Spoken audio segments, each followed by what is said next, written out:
What's going on, people? Welcome to the Freedman Collective once again for our lovely show. Hey. Tuesday, July 6th. What's going on, guys? How y'all doing? Hey, man, What up? So I'm Darvell. Y'all know I'm always the one causing the show to start late and whatever else you want to blame me for. Chilling out here just outside city limits of Detroit. We're about to get into some real good stuff today. We got a lot of good stuff to get into today. But I want to hand it off to my man Stedman, then Adolph, Rocky, and finally Ernest to introduce themselves. Hey, how y'all doing? It's Stedman. Glad to be back with y'all again. Hope y'all enjoyed it. Seems like y'all enjoyed that pop-up. Like we said in the video, we hope to do more. Hope to have all four of us or some combination of the four of us. Hope to hit current events when they're hot. Hope to have a good show for y'all today. If anybody's upset watching that video, nobody left a thumbs down, call in and tell me how you feel. Tell J Rocky how you feel. Tell Ernest how you feel. Give Darvell the smoke, even though they wasn't there. Give us the smoke. We want the smoke. Bring the smoke. Smoke.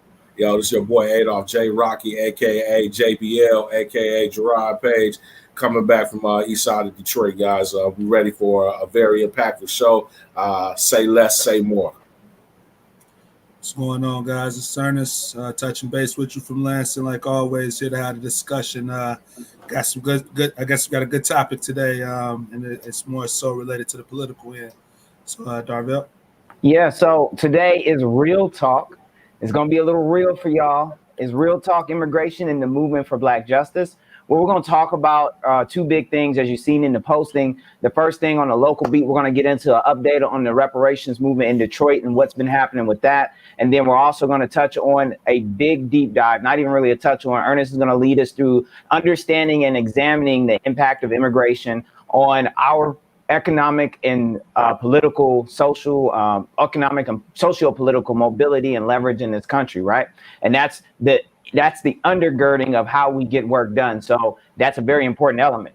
However, before we get into that, and Ernest takes us away on that, we got to update on what's going on here in Detroit, y'all.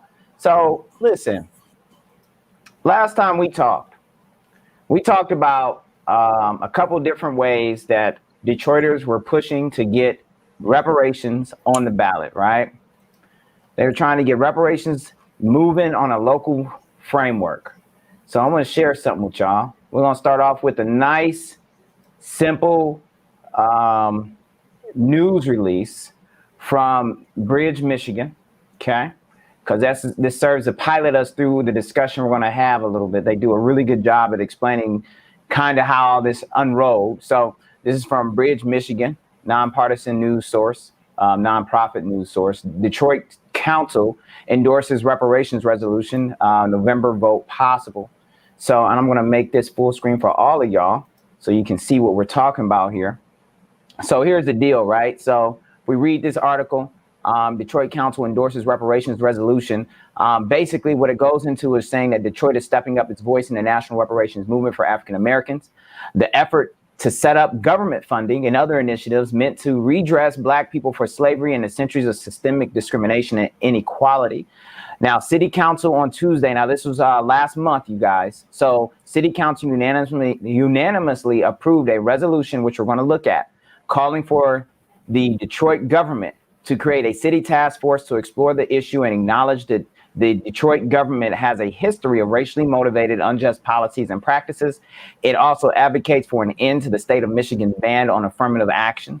So we know that the formal movement for reparations through the lens of HR 40, which is the bill that is currently in the House of Representatives, the federal body of legislative branch of the government. HR 40 was championed by the late U.S. Representative John Conyers from Detroit. And this makes Detroit sort of like the home of the reparations movement in a sense in this country. But the resolution that was passed by Detroit city government is to establish a commission to establish processes, develop and implement community reparations in Detroit. So it's nothing that's going to try to take over from a federal level. This was sponsored by City Council President Pro Tem Mary Sheffield. So we're going to see a quick video of her. This was actually introduced earlier this year. So it wasn't introduced just around Juneteenth. It was actually introduced earlier in 2021, and it actually was written in terms of the actual resolution itself back in 2020. So she brought it forward more around Juneteenth to get it passed, marking the emancipation, and it just felt like it was a better timing from her lens. So what is this? What we need to understand, though, that this resolution that was passed by city government, or rather by city council, we need to understand it as is a framework for the city to start to do the study. It is not something where they're trying to take on the total girth and responsibility of providing the full breadth and depth of reparations to the citizens of Detroit. So what we're going to do is we're going to look at this resolution real quick with the team here, and we're going to talk about what is this resolution, because it's important for people to understand what exactly, okay, we are talking about. So let's look at the community reparations resolution from City Council. All right, so just to give you guys backdrop, we're looking at what was written by the Legislative Policy Division of the City Council for Detroit, the city of Detroit. And when we look at this document, the first thing you will notice is that this was issued and written formally by the Legislative Policy Division back in 2020. So you see this is dated August 18th of 2020. And let me zoom in for everyone. So here's a good one to understand. So again, this was spearheaded from this policy standpoint at the Detroit City Council level. This was spearheaded by President Pro Tem Mary Sheffield, and she directed the Legislative Policy Division to provide a report and proposal of a resolution that's tailored to Detroit to consider the feasibility and ability of the city to establish, process, develop, and implement community reparations for mass historic unjust treatment of Detroit's majority Black community or African American community.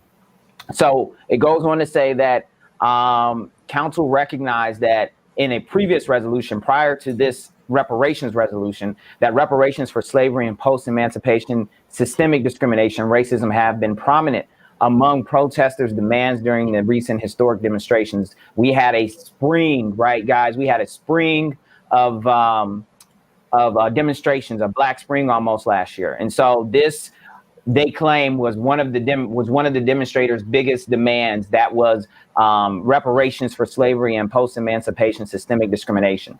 So this referral from the council president, Sheffield, seeks extensive further information and analysis of reparations. So she's just asking for the information to potentially put together this this team. Now, here's the thing. Here's the big thing to understand regarding this resolution that we're going to read.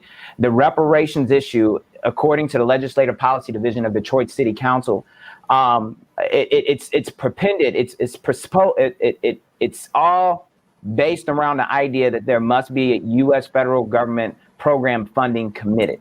This is not present right now. There is no commitment of funding today, but they know that that must be there. And it is beyond the scope of the city of Detroit to do this alone. But they still ask themselves, what can the Legislative Policy Division, City Council, and other Detroiters do today and in the foreseeable future around organizing contexts to sustain the historic demand for this justice? And how can we expect a newly energized national demand to roll out? So the idea here is, what can Detroit do?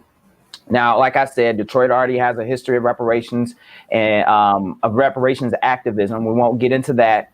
But when we go down and look at the actual piece here, so we're going to zoom out. One thing to note, and Ernest, Ernest may be able to chime in on this a little bit. One of the big things that they did for this proposal is they looked at the Asheville, North Carolina Community Reparations Resolution. So this resolution for the city of Detroit does reference very heavily Asheville City Council's resolution supporting community reparations for Black Asheville, and it requests a comparable resolution for Detroit. So the draft resolution is what we're going to read, and this was one point framing an engagement of different forms. We got to understand that there's different forms of city government between Asheville and Detroit, right? So Asheville City Council directs a city manager to undertake the work. That's kind of how they're structured there. However, here in Detroit, right, the city council members lack that type of power. So it's Detroit's strong mayoral form of government that has to seek implementing this type of proposal in a different way. So What is this, you guys? So it goes through basically understanding the resolution here, supporting community reparations for Black Detroit. It basically goes through understanding the purpose of the resolution. It's exploring feasibility and the ability of the city of Detroit to establish, like I said, processes, develop and implement community reparations. And it states very clearly and multiple times that the city council strongly supports reparations for centuries of human enslavement and post-emancipation systemic discrimination and racism. Now, what Detroit City Council's with this resolution goes on to say is that they specifically recognize and support the City Council of Asheville, North Carolina's resolution, which instituted study of community reparations for Black Asheville. And this city council here in Detroit hopes a mass movement in such local city councils can materially support the demand for reparations. And I'm saying when they say that, they mean that on a national level, guys, because as we've been saying here on this show, week after week or show after show, this cannot be done at a local level. This is something that's done at a federal level, but we can do a surge of support from the local level. And that's what this resolution seeks to do. The Detroit City Council demands a strong and sufficient U.S. federal government program funding commitment to reparations, funding programs that should be democratically administered at the local level for the benefit of Detroit's African-American community, applying a racial equity framework, including without restriction or limitation such popular social initiatives as shall be necessary and appropriate to support this core Detroit population's needs and capacities for protection, enforcement, and fulfillment of all their human rights. And it goes through those basic human rights. So it just goes on to explain, the division of power. One thing I do like, it says here, these formal demands are cumulative and intended for the benefit of the community of African-American descendants of formerly enslaved and exploited claimants, descendants of those previously enslaved Americans who were first solemnly promised, then unjustly denied 40 acres and a mule to establish economic independence after centuries of bondage and in the course of more generations of racial terror. Isn't that what we've been saying? Isn't that kind of where we started out with all of this, Gerard? Like, that is just, you're on mute too. They're getting the language. Sorry about that. They're getting the language definitely on point. There's still some, areas of tweak, but yeah, they're definitely getting the language on point. Yeah. So, specificity. Yes, specificity, guys. Specificity. Yeah. We've talked about specificity before. Now, it therefore be resolved that the Detroit City Council strongly supports reparations in a governmentally sponsored, citizen-led grassroots movement for reparations due Detroit's African-American community as briefly outlined in this resolution. And it just calls on Detroiters, Michiganders, Americans, and people of good faith to support the historically justified demand for reparations. And it says, we need to pass this resolution out. So listen, that's the end of the resolution, folks. Listen, the resolution that they approved last month in Detroit City Council is a page and a half, yo. Okay, blue, that was it. Listen, the first couple pages I went through, that was just a letter from the Legislative Policy Division. Okay, this is where the resolution itself starts, is right here. And it just says, we're going to study some stuff, see what's going on, but the meat and potatoes of what this piece of paper did, or these 2 sheets of paper, what they did is they said, hey, we're serious about supporting reparations, and the federal government must do it. All right, so I think that is, is that the best that we can ask? I think that's kind of like the best we could expect out of a city level anything, guys. I don't know. What do you think about that, Stedman or Ernest? Like, is that like Gerard said, the language sounds most appropriate as it should be at this point in time, right? But is there anything else we should be demanding put forward before we get to a voting stance in November in terms of local stuff? Should we tell them to stay out of something? Should we tell them to get into something? Let's see. I feel like we need to really have it stated plainly and not, having to read through words, that this is going to be with the intention of expanding this to a national model, and that this is more like an information and gathering exercise right now. Because one of the issues, if you don't have enough community oversight, and if you don't have the control of the organization or the body or whatever in the hands of actual citizens and the people, and not the mayor and the council, what you'll have is a situation there where there's no way for the people to have any say so over how revenue is spent or how programs are financed. Or, for example, let's say, they allocate a certain percentage of money per year or something. Let's say long term this works out. What's to stop them from using the rest of that money for budgetary shortfalls within the city's budget? You know what I'm saying? Or what's to stop it from funding programs which do not directly benefit the descendants of freedmen? You see what I'm saying? So I don't want this to be an extra plug for the city council or for any state or locality to gain revenue either from the federal government or through the citizenry, from the citizenry or from whoever, and then it's really nobody is accountable to it. The people aren't accountable to it. They don't have a way to get involved in the mechanism. But another thing I wanted to bring up, just since you, this is from worldpopulationreview.com. I just typed these, the demographic statistics in. So for Asheville, North Carolina, according to the most recent racial composition, the demographics at Asheville is 84% white, 11% black, 1%, almost 2%, one or two or more races, 1% Asian. And then you flip that and you look at Detroit, it's 78.3% black, 14% white, 3% other race, 1%, two or more races, 1% Asian. And so, I mean, with those kinds of numbers, you could afford to have the rest of the white population subsidize black Asheville, essentially.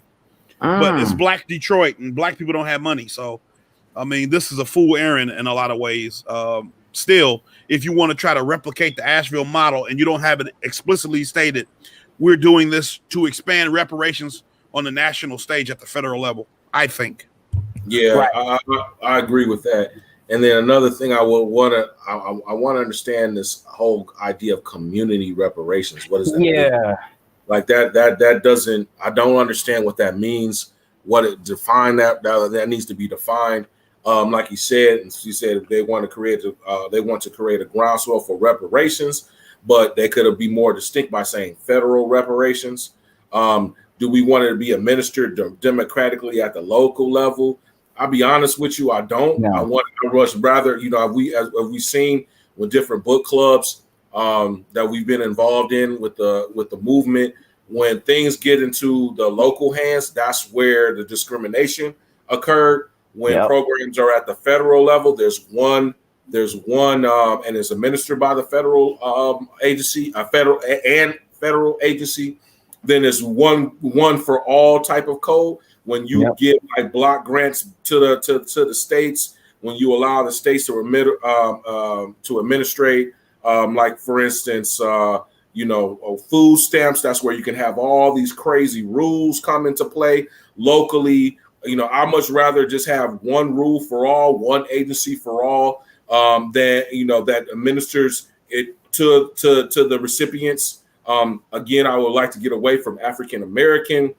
And more get into the descendants of freedmen and the language. I mean, it's one of the best ones I've seen so far that's been put up that we've examined. The petition via the task force and proposal P.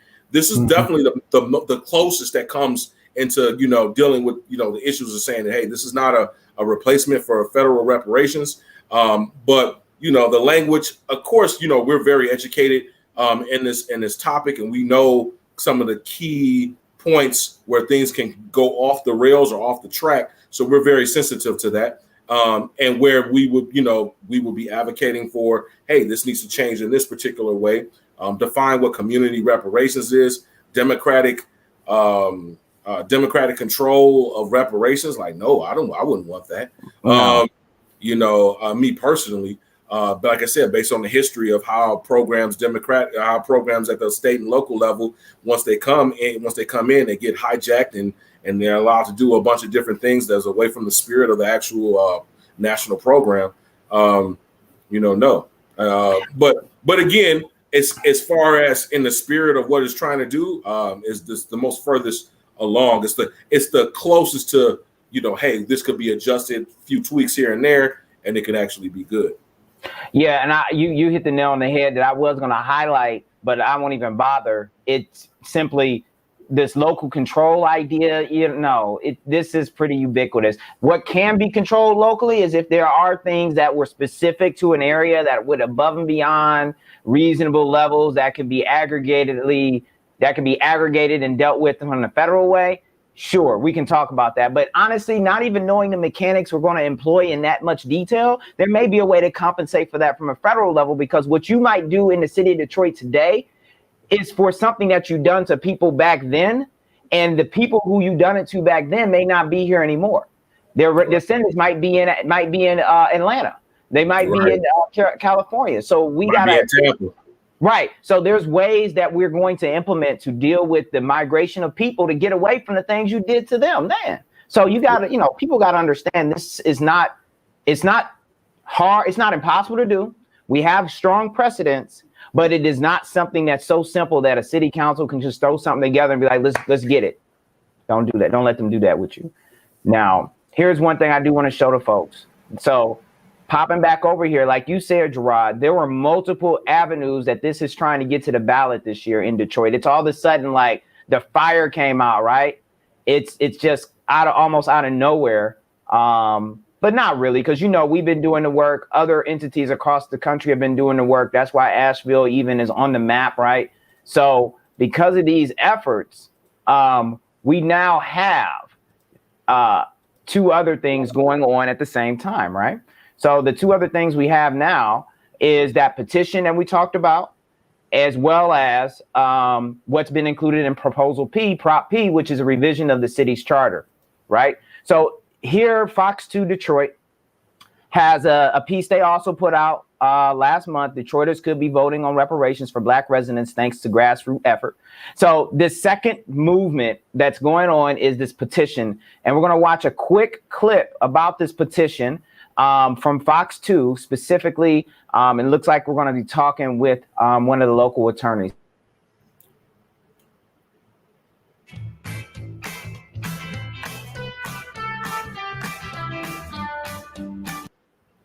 Hey guys, in this case, marijuana, but first it has to get on the ballot. The group behind it has been collecting signatures for the past 3 or 4 weeks. The deadline is tomorrow. How many signatures are needed to get this on the ballot? A little bit more than 3,600 signatures. And where are we at now? We're close to 4,000. And come November, Detroiters may vote on whether the city provides reparations to its African-American residents. It's the biggest, blackest city, but you still see an economic divide, a gap that is significant, and it has not been quelled. Attorney Todd Perkins is part of a grassroots effort that would allow Detroit voters to change the city's charter, giving the people the right to pass legislation to earmark city funds. He says it would be a game changer for Detroit, in which 30% of its residents live below the poverty line. It's also a very symbolic thing. There's an acknowledgement. Everybody can acknowledge slavery is wrong, and everybody can say, I'm sorry, but words mean action. Ideally, where would this money come from? Well, ideally, the money would come from marijuana revenue. As much as people may have been against recreational marijuana in the city of Detroit, there's now going to be revenue that's generated from that. There's going to be revenue that's returned to the city from the state, and we would like to capture that money. Right now, it hasn't been allocated. There's been a big push for reparations in Detroit. The city's charter commission proposal calls for a task force on the issue. Council President Pro Tem Mary Sheffield is tweaking a resolution on reparations that will come to a vote on Tuesday. Perkins says if the petition drive is successful and the issue ends up on the ballot, it could draw more Detroiters to the polls in November when they vote to keep or replace Mayor Mike Duggan and city council members. I think it'll increase voter turnout. It'll increase, it may even increase the divide. But even with the divide, look what we had. We had one of the greatest turnouts last November because of the divide that we saw in this country. And that's a good thing. All right, the city clerk's office will have to review those signatures to make sure that enough of them are valid for this effort to be on the ballot. In the meantime, Council President Pro Tem Mary Sheffield, she plans on holding a press conference on Friday on her. Hey, like spider sense. I got like a bullshit alarm, and it just was going off the whole time he was talking. It was just going off, and it almost seems like he's trying to audition for something, some higher position, maybe in the state or with the Democratic Party or some political. It's just weird, like the way he presented this whole thing, talking about voter turnout. It's weird, and I won't accept. I don't have a law degree. I won't accept that a guy who went to law school and runs a practice and apparently is successful isn't intelligent enough to understand how that don't make any sense. You're talking about a divide with a blackest city, a divide between who? Not the people within the city from each other. It's a divide from within the city and without.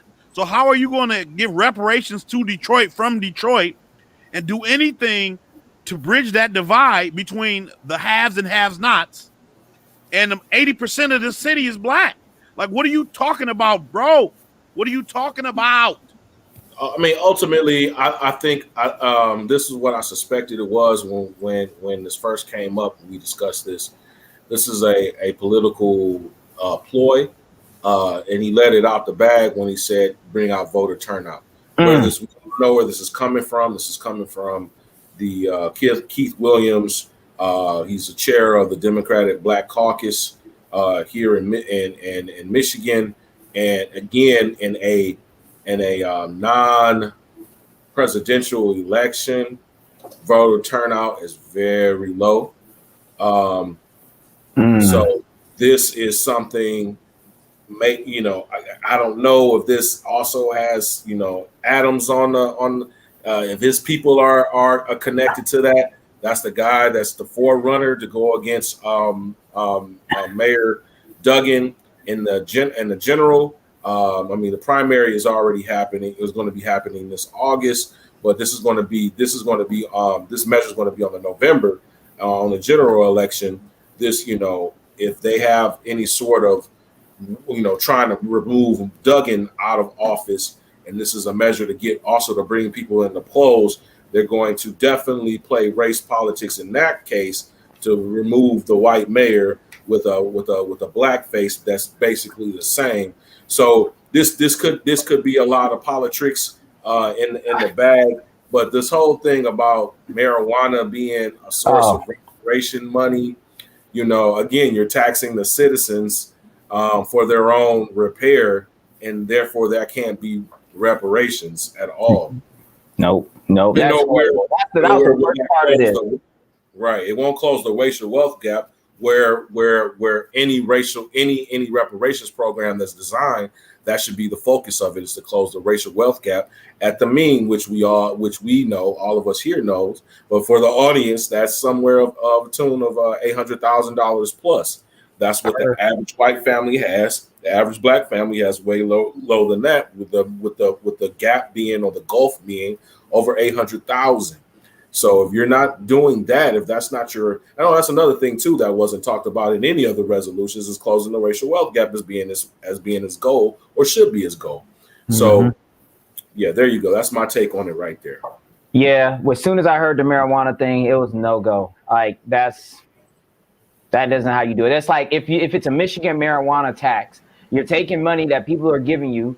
I wonder what percentage of them will be black. That's a great question. What percentage? Y'all hit us in the comments. Who do you think is going to the dispensaries that are going to be collecting that tax? I would say it'd be a mixed. I say it's mixed. I think most of the people who are coming into Detroit that's getting the weed, that's at the dispensaries on 8 Mile. That's primarily where I see most of them located. Is on 8 Mile. They're coming from the suburbs. So the argument could be made that majority of those who are paying the marijuana tax could be those from the outlying suburbs or what have you. But nonetheless, that's tax money that be coming to us anyway, in any shape, form, or fashion. So you're just shifting the pots. Right. That's it.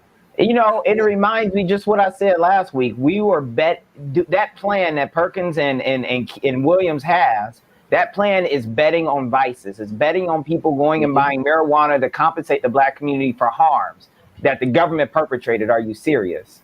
You know, that's why this has to be at the federal level, because I believe, who was it, Stedman or yourself, or you said the Treasury has to mint the money to do this. Yeah. Like, Yeah, exactly.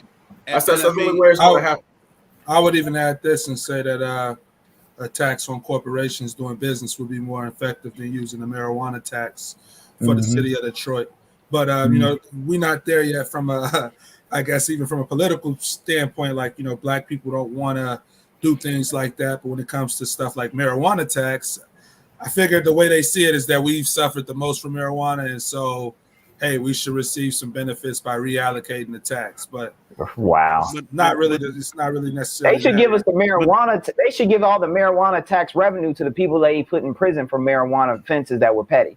Well, but even this, I mean, it's still federally illegal. I would rather they spent that money lobbying the federal government to deschedule marijuana than I would, you know, any of the stuff they're talking about doing. Because just like with our homegirl, and I'm gonna talk about her more in detail later, I mean, it's not legal. It doesn't matter if you in a state where it's legal. If your job tests you, you can still be fired. If, you know, you have to do anything federal, you can still get in trouble for it. And so, I mean, you still got people, you got people trying to toe a line, and that is no good. You know what I'm saying? Just like me and my wife were talking earlier. And she said how that was the way they organized gay marriage, that in certain states that passed it, it was legal. In other states you didn't pass it, it was illegal. How would we feel about it? You know what I'm saying? No gay people will be in the street celebrating, but it was celebrated because the Supreme Court ruled it was unconstitutional and thereby making it legal. How do you expect to live in this piecemeal system where if I drive 2 states south of here, Kentucky, I got weed, it's illegal? I don't know about Ohio. I think they legal, but I think it's different than ours. But even that, Indiana, is illegal. You know what I'm saying? That's not good enough. If you really want to do justice, really do it. Don't give us just piecemeal garbage. I got to figure out how to operate between the potholes that you dug. Right. And that's why you don't want to have this administered at the local level anyway. Any type of reparations program cannot be administered at the local level because it'll be as piecemeal as any other policies that you have ever seen. And to wrap this up, as we pivot into our next topic, Ernest is going to get us into, I just want to remind people, what are reparations, right? Because sometimes we forget, and a lot of us don't know what really are reparations, right? And here's our classic slide on what are reparations, y'all, just to make sure we don't lose our bearings in this fight. Reparations are a comprehensive set of programs which serve reparative justice. Wait. Read that part again, because people always act like it's a check. Read that whole, just read up to programs again, loud, just scream. All right, comprehensive set of programs. It is not just a check. It is not just one program. Listen, in this set of programs serve reparative, transformative justice, fundamentally addressing the socioeconomic disparities at the root of most problems plaguing the Black community today. These disparities include wealth, psychological traumas, environmental deficiencies, education, and anti-Black discrimination. The recipients of these reparations are a specific group that is identified just as specifically as any legal court case. Anytime you go to court, there's a defendant and there's a plaintiff. Now, there may be a lot of defendants when it comes to reparations, but there's only one plaintiff. That's the descendant of freedmen. Those are folks who get the money. So what does that include in terms of all those comprehensive programs? Lineage therapy, that deals with the trauma, the dysfunctional Black behaviors you're all so familiar with. The protected class citizenship. Protected citizenship class deals with preventing repeat defects or repeat harms against us. Neighborhood and infrastructure restoration deals with all the dilapidation, the benign neglect of the areas that we've lived in, the separate but equal garbage that led to our schools turning into dust bunnies. Mandatory historical education further entrenches in America's psyche what was wrong, what was done wrong, and how we're never going to do it again. the funding endowments to HBCUs, allow our historically Black colleges and universities to independently be leaders in the education sector for not only these educational programs, but also for our community, without having to penalize our community overly for what we don't have. Like, I know, you know, Stedman shared a personal story with us the other day about HBCUs and kind of how things can be a little haywire even still at HBCUs. And so this funding is going to fix that. The national acknowledgement is also required. Federally mandated training to continually push and prevent repeat harms. And last but not least, cash compensation, which will restore the wealth that was stolen, deferred, or otherwise prevent it from us accumulating, which created the racial wealth gap. And the remainder of the racial wealth gap will be closed through cash restitution, which has to do with the punitive damages for all the harms that were done. Now, all of that being said, this is a bill that's going to be paid by the government, but they will have to find a way to get some of this money, and the rest of it's going to have to be minted fresh, just like they did with Corona, just like they did with the with this recent anti-Asian hate crimes bill. This stuff can be put together if they want to do it. There is no barrier in the way of the American government that runs half the world, runs the entire world, to prevent them from putting out reparations. They've done reparations for many groups before. So this bill is paid by the government and citizens and private public corporations, because everyone except us has benefited from the oppression we undergo and that we have had. And so when we talk about this, right, when we talk about immigrants, which we're going to get into immigration, this is not something that these people who are just coming to America are exempt from. I mean, this is the bill for coming to America. This is, you know, this is what happens when you have, say again? It's the lien. It's a lien on the house. I have a concept. We'll talk about it, but it's the lien on the house. You know, it's when you buy a home, you're a home buyer, and let's say the previous home buyer, the previous owner, right, stiffed the plumber that did work for him. Okay, the plumber doesn't, you know, he has the bill, he has the right to be paid, but he doesn't have the money from the homeowner. So he goes through the legal process and says, "Hey, I did this work. I did it on time. I did it whatever. This is rightfully, this money is owed to me." He goes to the authorities, which is usually the court. They place a lien on the house. So that means in the event of this house is sold, you know, in some cases they can actually force the house to be sold ahead of time, you know. But then basically in the event that this house is sold, then this person has to get paid from the proceeds of the house being from the house sale. Now, through negotiation, that could be the new buyer or it could be the owner. You know what I'm saying? Doesn't matter. Black descendants of freedmen have a lien on the United States of America, you know, at the end of the day. So if you come over here, you know, the immigrants, the new people that come over here, guess what? You know, if you want to buy this house and all of its furnishings and so on and so forth, and all the advantages of being in the best neighborhood and all, you know, schools and things of that nature, you know, you got to pay that lien when it comes when it's due, you know, at the end of the day, because you came here because of the house. The work was already done. All right. That's why you came here. You know what I'm saying? So you have to pay those who have done the work, you know. Though it doesn't matter if it was 50 years ago. Doesn't matter any. That's why we have title agency. If you ever bought a home, you know, you have a title company that goes through, and that's what they check. They check to see, okay, what's owed on the house, what bills, so on. So all these things get sold, all these things get taken care of, you know what I mean, at you know, when you buy. And it's up to the, like I said, it's up to the between the seller and the owner to figure out, okay, is the seller going to have to pay that cost, or is the person who was buying, the buyer, going to have to pay that cost? You know, that's all negotiated. But nonetheless, the debt is still owed.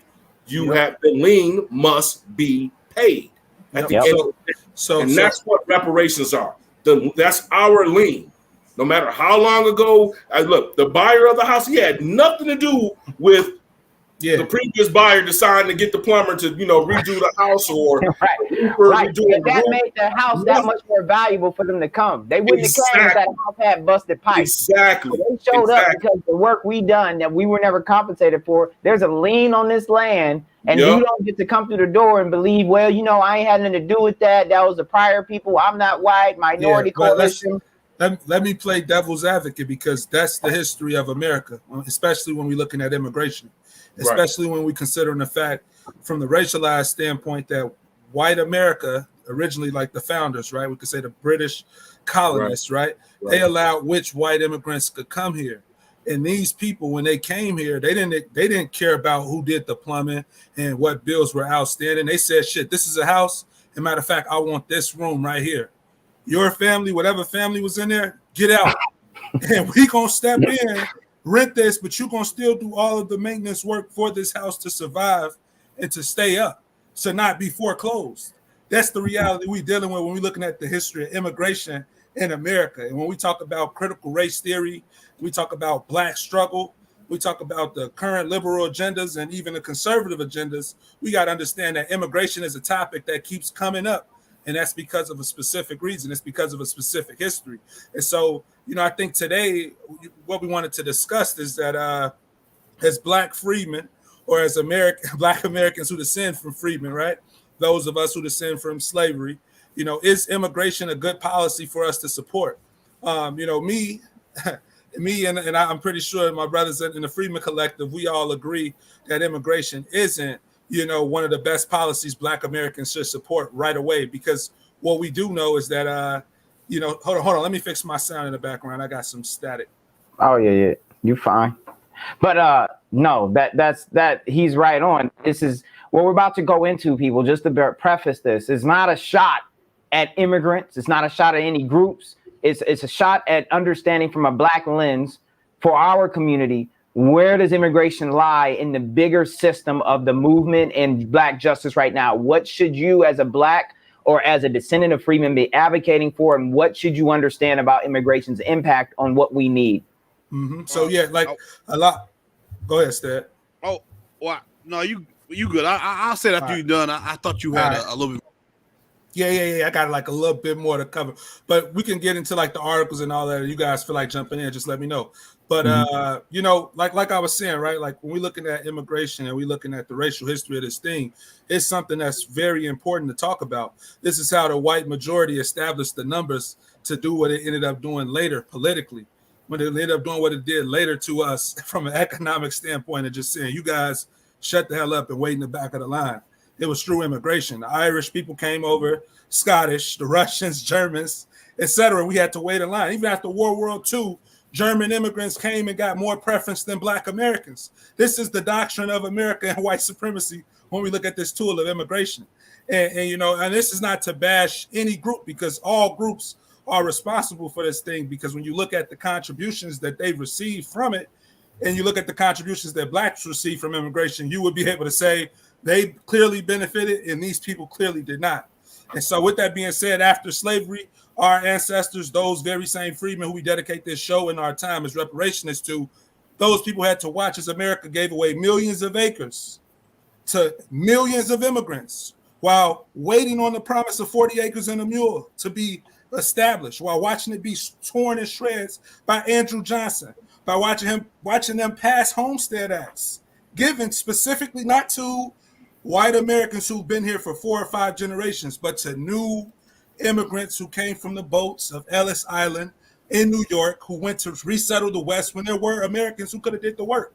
But the truth is the laws barred those people from being able to participate in all of that prosperity and all of that fortune that we built.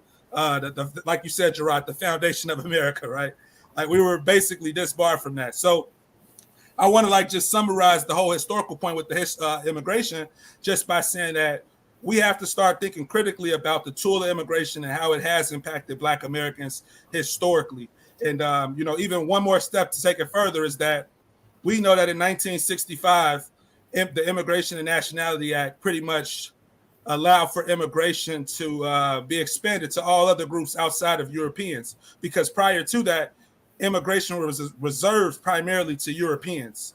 And so literally, literally after 1960, like with the act of 1965, I got here in the notes. It says the act boosted immigration for nations that had previous quotas restricted. It also allowed those who had U.S. citizenship to sponsor the immigration of their spouses, children, and siblings. So all I want you guys to think about this is from a political standpoint, when these policies got passed and allowed them to increase the leverage of their vote, it also deleveraged the power or the impact of our vote. Like if I can bring in, if the Freedmen Collective were able to have votes, right? Like we just did a vote, right? If I was able to bring in 9 or 10 of my family members to also help me vote, we can guarantee the Freedmen Collective will be doing what Ernest wants them to do and not necessarily what y'all want to do. So that's just what we dealing with. What up, man? We ain't friends no more. It's the Ernest Collective. It's the Ernest Collective. I mean, The Russell Collective. Ernest might change the language on us. Right. Now look, David Ruffin and the Temptations. So, so when we fast forward and we look at the past 60 years, how has the 1965 Immigration Act specifically benefited Black Americans? Like what single good has it done for our communities? Because ultimately, I think one of the biggest things it did was it steered us away from the black and white fault line, which is America. It steered us into, there's other marginalized communities. Look at women. They're minorities too. Look at these immigrant groups who come from these countries that have been torn down. They have to make it here too, and they don't have a dime. They don't even have. They're just like the slaves. They're willing to work for less pay. You know what I'm saying? Like all of this to get an opportunity in America. But what America isn't telling people is that those people are coming into a house that's well designed at this point. Like you said, Gerard, the plumbing's done. We got the fences up. Everything's set for them to come here and succeed. But what we don't see is that the house is still being maintained by Black Americans for the most part, and we're not allowed to enter that house and enjoy the prosperity as other groups of people have been allowed to do. And so, if you guys got anything to, chime in on, I think, the next thing I wanted to do was just kind of bring up like some of the, policies and profiles, just to like lay this thing out a little bit more, because I do want to touch on the Office of New Americans and some of the current legislation that's impeding. So one thing to hit on is do you have the chart with the numbers, Ernest, that you showed us yesterday that show kind of what is the breakdown? And I don't know if you're going to get into this, the breakdown of where people are coming from or how they identify when they come to the U.S. Yeah, let me share my screen. You can share, you can shoot me the link, whichever. You know what? Let me shoot you the link because that'll be better. Okay. And let me, while you pulling it up or sending it out, let me just reiterate. This is not an attack on any immigrant groups, but what is needed for us to have any progress is to understand the state of play or the pieces in the game or whatever. It's important for us to understand how immigration, just like we talked about Bacon's Rebellion, we hope that you can understand that our shows are built on top of each other. What we talk about is built on past shows to show a continuity in a structure that we're trying to dismantle for freedom. I remember that third one, Gerard. Freedom, liberty, and justice. Freedom, truth, and justice for everybody, most especially freedmen. Right? We don't want more freedom, liberty, or justice. Truth, liberty, or justice. We want as much. We just want ours first, since we've been waiting so long. Yeah. Yep. Now, Darville, if you go over to the right and change it from Michigan to the United States, it'll show you the breakout. It should be to the right, like a compare. Yeah, no, it dropped it. I was going to see if it moved it to the yeah. Blue. We're going to go to United States, see freedom. Yeah. Let me turn that off. Because we can actually compare it with Michigan, right? If you want to do Michigan compared to the United States, because I was doing that, but showing California, right? Because if we want to drive this message home, we would know historically that the Black population in California was larger than it was. Blue. Let's look at this. Primarily after World War II. Yeah. Specifically exactly. after World War II, and to work those jobs in, in those docks, the dry docks, and a lot of the war material You know, in California, that's where a lot of blacks left Louisiana, and specifically, like a lot of blacks in Los Angeles are from Louisiana, from Mississippi, from those states, from you know, from those particular states, because of the wartime, you know, need of labor to fuel, you know, the wartime effort in providing supply and things of that nature. But as always, once they don't need us anymore for the grunt work, it's like, okay, now we're gonna put you in prisons and just you be the prison class, you know. But anyways, go ahead. Show this. All right. Yep. So we're looking at the state immigration data profiles from Michigan here on the left, and then United States is comparing it to the United States. Let me make this bigger for the people. Okay.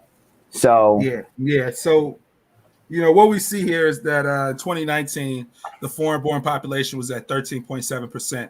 Now, I want the audience to keep in mind that this 13.7% of the foreign-born population is just an indicator of the number of immigrants that were born in foreign countries in 2019 compared to the U.S.-born citizens in 2019. But we also have to factor in 2000 and 2010 that there were also foreign-born immigrants who came here, and their children are included in the U.S.-born population numbers that we see today. Good point. So the Michigan number is 7%, and then nationally it's 13%. Yeah. Yep. So scrolling down here, we passed these changes. Now we look at the race breakdown of, well, who are these immigrant, you know, these immigrant populations? Most of them, 96, 97% of them identify as one race. And what are these racial breakdowns that they identify with, Ernest? Yep. So this goes back to the policy of immigration. While we think that the 1965 Immigration Act was something that broadened it to people of color, the reality is that 53% of all immigrants coming to America identified as white in 2019. And that was the foreign-born ones. And that's not to include the ones who were, you know, previously came here in 1990, et cetera. And then only 5.5% identifies as black. When I take these numbers alone, I know for a fact that actually, we're looking at Michigan, right? Yeah. So the United States, look at the United States total is 45% yeah, white. 45.2. Yeah. And then as a total for the U.S., it's only 9.7%. So let's put it this way. When we combine whites and Asian and other race, that means that at least 91% of all immigration is a race other than black. That's the statistic. So go ahead. It's Gerard. always been meant to replace us, man. And, you know, going right post the Civil War, right? You know, it's always meant to replace us because we were so a figure, and so I won't say a figure. We were so just essential in this cog of the wheel of American economic prosperity, and once we became free, now that means that now we can negotiate our power, our leverage. How do you displace a group? You bring in the scabs. That's what they call, and that's a term that, you know, when you have, you know, when a worker force is unionized, right? They're unionized. And they're trying to, you know, negotiate their benefits and wages with the company, and the owner says, you know what, I'm going to bust this union. We bring in non-unionized workers to do the work for half the money or whatever that you're trying to negotiate. They're called scabs, right? So that's the term, and I'm not, but anyways, in this analogy, that's what basically immigration was. It was once it was determined, like, okay, we were a captive, economic force. All right, now we've been forced to, we got to pay these niggas something, which was barely anything. It's the same. Gerard, it's crazy that you brought up the unions because they use slave labor as the scabs because we were working for free. After freedom, we needed to acquire some form of money, so we were willing to work for less to get paid, or to just get the job and just be told we already get 1/3 of the wealth. 1/3 of the income of a white man. Now, those white immigrants at the time, they unionized and they stopped those people from trying to do stuff like that. Right, they did it against us. Yeah, exactly. We couldn't be the scabs. Exactly. So yes, because in fact, in a lot of cases, black people were more skilled and more trained because in the South, slavery, as far as carpentry, masonry, and all these type of things, we were the predominant force, right? But so what they ended up doing, it's like racism. You can't escape it, man. Even in the union. Even in the union movement, you know what I mean? Yeah. So they created unions. They made what they say, hey, this is a union shop. They made, you know what I'm saying? This is where, like, they made it to where you couldn't hire a group or a trade to perform a particular thing for a public entity. They had to be unionized. But now the unions control who are their members, right? Yep. So this is where you got it, where even up north, you know what I'm saying, and also in the South, the unions discriminate against black folks because hey, I'm trained, I'm able to build a house, I'm a carpenter or whatever, you know what I'm saying? Well, I can't be part of union local 325 78 Don D. They all the numbers are crazy, right? I can't be part of that union. They excluded me out. So so there. I'm knocked out. So that's where you have a lot of discrimination in the trades and the construction. We could go deeper than that and say when these people came into this country and they were allowed to participate in the political process, they created programs specifically for their people. The covenants that exist, the racial covenants, were by white immigrants. This is not any other group of people that we could claim or call out. These are Irish, Italian, German. All of these people, and the rule was if you weren't white and you were black, or these people come from slaves, we're not rocking with that. And we'll do anything possible to exclude them from the prosperity they helped build so that we can come and participate in. That's what happened.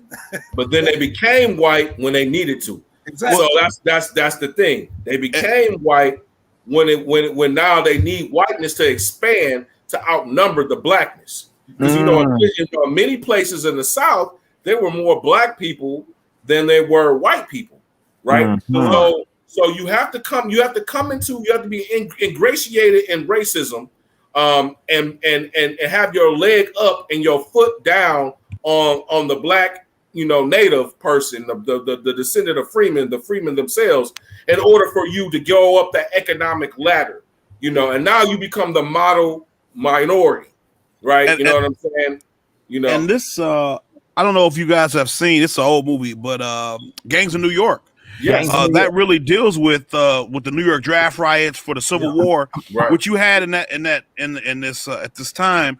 You had new Irish immigrants fresh off the boat, being signed up to join the Civil War, to fight for the Union, and the black former slaves were not able to serve in the military, so they weren't being asked to serve, and so the Irish were upset because they didn't feel like they should have to fight if the Negroes didn't have to fight. And so what happened is the Irish actually started killing black people.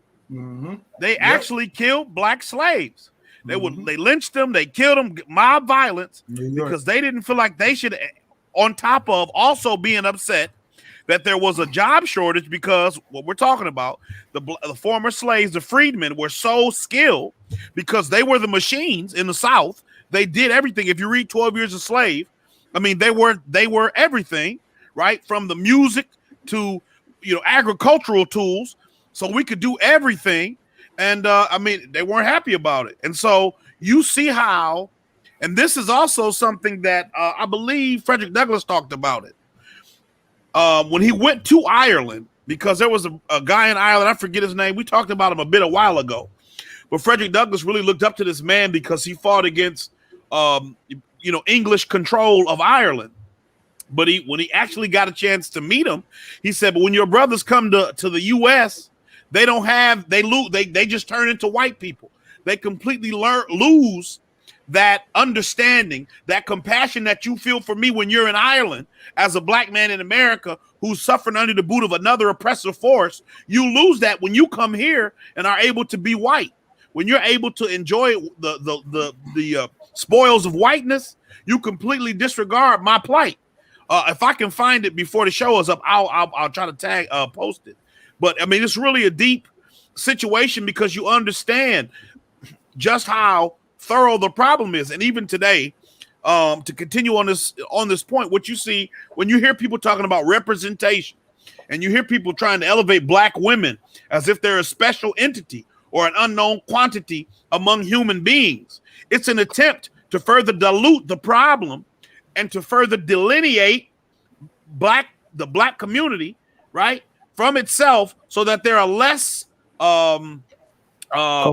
fit fighting force, right? Mm-hmm. You don't have any allegiance within the community, so not only do you not have black-white unity, where you can actually say we can come together for the cause of racial and economic justice, but then you don't have, even within the black community, where we can come together and fight for our own racial economic justice together, because the black woman has been trained to believe she's better than the black man, that black man is unworthy of her, that she has achieved levels and heights that make the black man, that exclude the black man from her, whether it be from choosing a spouse or a partner in business or whatever. And so, their work is really, our work is cut out for us, and they get to sit back. And I'm talking about the system of white dominance. They get to sit back and do other things. Mm-hmm. So, hey, Darvell, if you got that new American economy one up, right? Yeah. It was for New York, because I want to show New York. We were just talking about the draft riots, right? York, and like, right. yeah. So if you change it to New York, what we're going to look at is just the top industries that foreign-born workers make up. And we're going to also look at the top occupations that they have in the city of New York. And we can do the same with Michigan. But, I wanted to show this because, when we look at, like you were saying, Stedman, with the labor, like when we look at what black labor was able to do in the past, it pretty much were these industries here that are listed on this screen, right? Like, and that's what they came to replace. Taxi. So Right. They make up 74% of all taxi and limousine industry in New York. That's not Who's that nigga on that?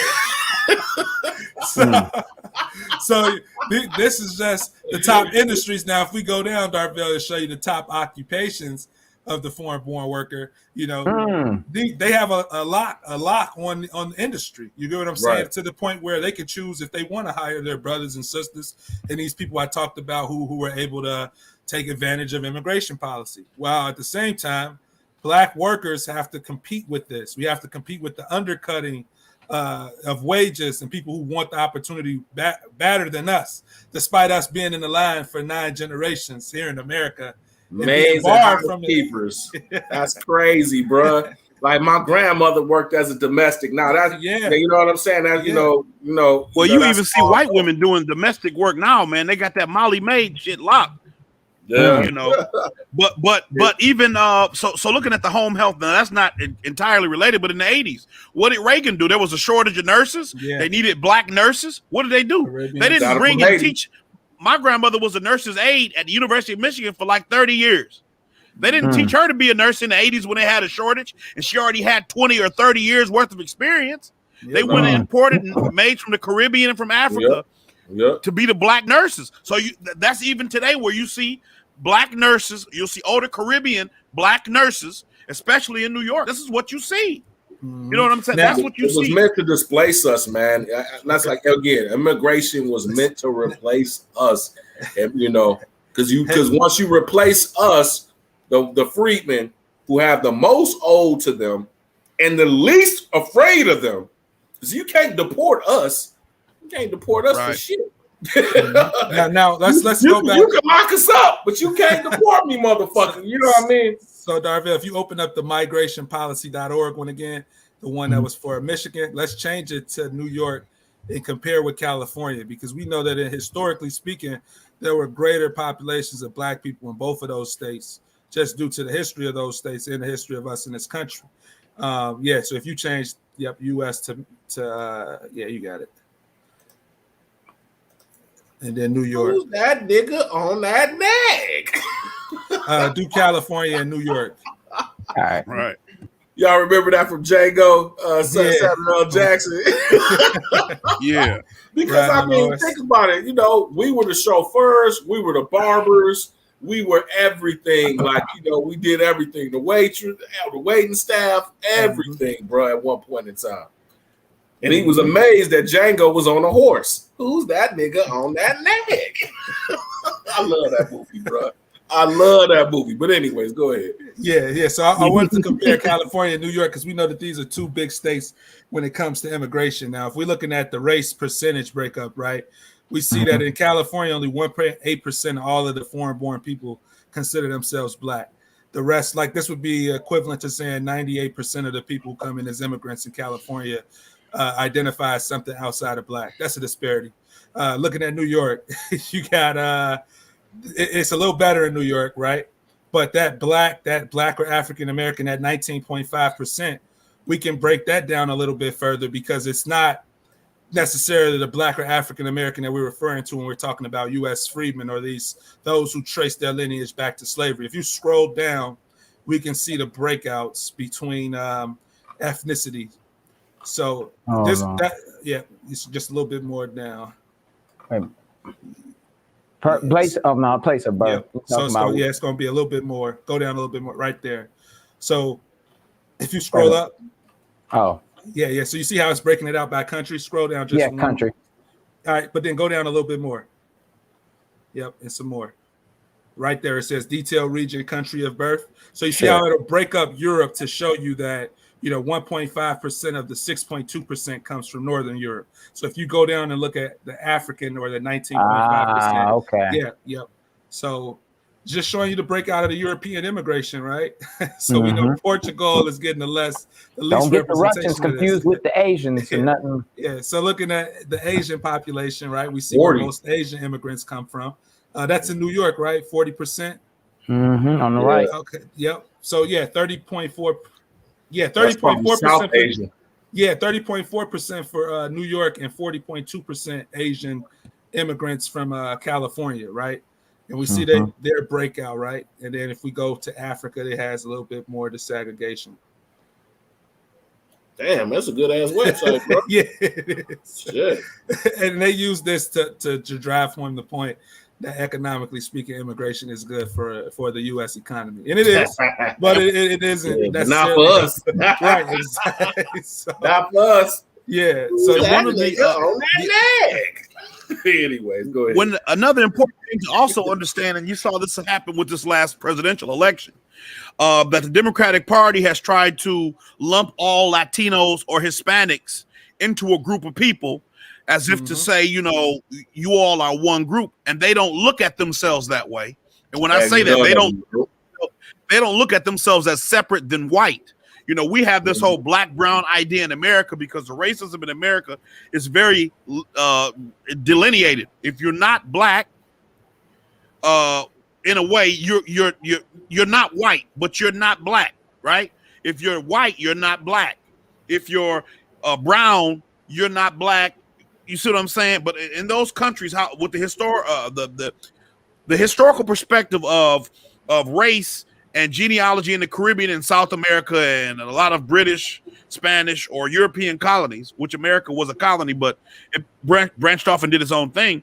For example, I spoke about this. Hernan Cortez had a son with the Indian woman in South America or Mexico. I guess he was in Mexico. I'm not sure.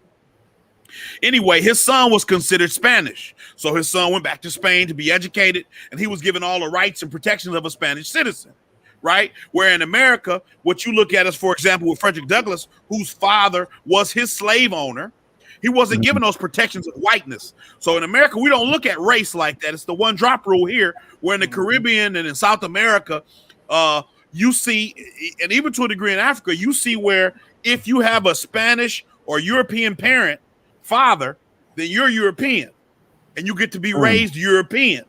And so Hispanics don't consider themselves not white, right? A lot of them, when they come here, they may for a generation vote. That first generation may vote Democrat because they feel an allegiance to the Democratic Party because, they got to be legal citizens maybe or whatever.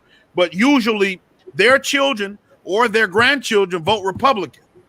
That's why they had so much trouble. You look at the numbers for Hispanics who voted for Trump versus Biden this year versus against Hillary Clinton. There was an increase because they don't see themselves as non-white.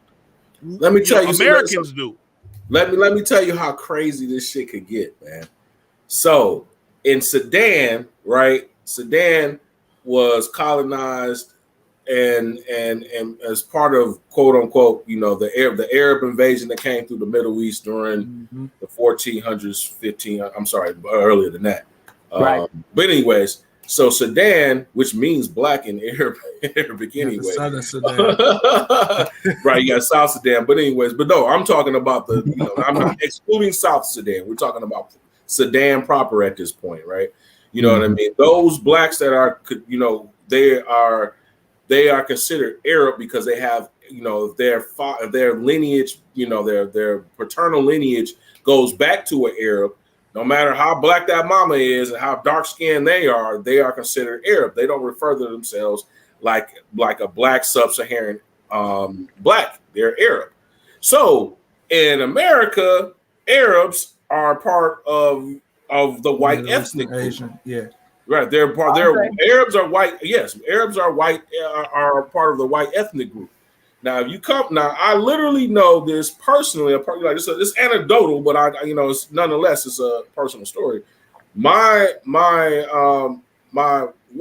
ex-wife, she's Eritrean, but she grew up primarily in Sudan because they were having issues with Ethiopia and Eritrea were fighting and so on and so forth.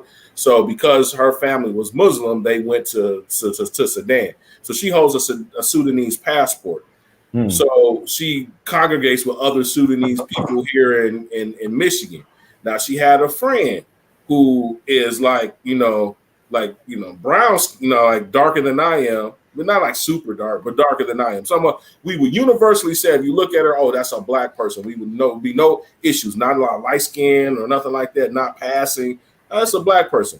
But because she's Sudanese and because she's quote, she considers herself an Arab because they speak Arabic, the whole nine, right? She classified herself as a white person because Arabs are considered white. And how crazy this shit is. But see, and that leads into the next point, right? Because we're talking about immigration. But where does the black immigrant fit in this picture, right? Right. The black immigrant fit in this picture because one, we could say these are the facts. They get the smallest share of the immigration policies and benefits. They may also be exported at higher rates than most of the other people and groups, right? Black immigrants are also strong advocates for immigrations because ultimately their families could benefit from this policy. Same as the Russians and Irish who had to wait their turn to kind of, let's see how it shakes out with the whites and the blacks. And we'll jump on top of the blacks as soon as we get that position. So I think they're in the same boat. But the final piece is that their political views are not the same as ours. And that's just going to the Sudanese example that Gerard laid out. The Somalian, the Nigerian, the Ethiopian, and Jamaican is not thinking the same as the U.S. descendant of freedmen. No. Those are the facts. Hold on, my bad. They're doing that. They're doing everything to prevent from being associated with black people. My ex-wife, we're divorced now. But yeah, she would come here, and so of course, so she wasn't driving at the time. So when she would drive, she would sometimes take a taxi. Of course, like we just saw in the graphic, most people who drive taxis and so on and so forth are of foreign descent.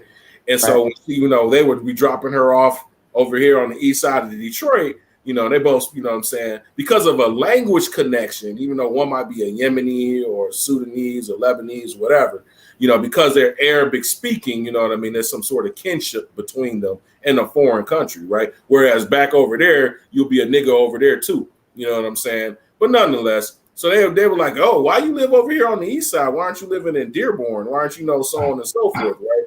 She didn't feel comfortable with hanging out with because I'm American black. She didn't want to live in Detroit. She wanted to live, in Dearborn Heights and and then later on she moved to Canton. You know what I'm saying? Where there's a large population of Sudanese people.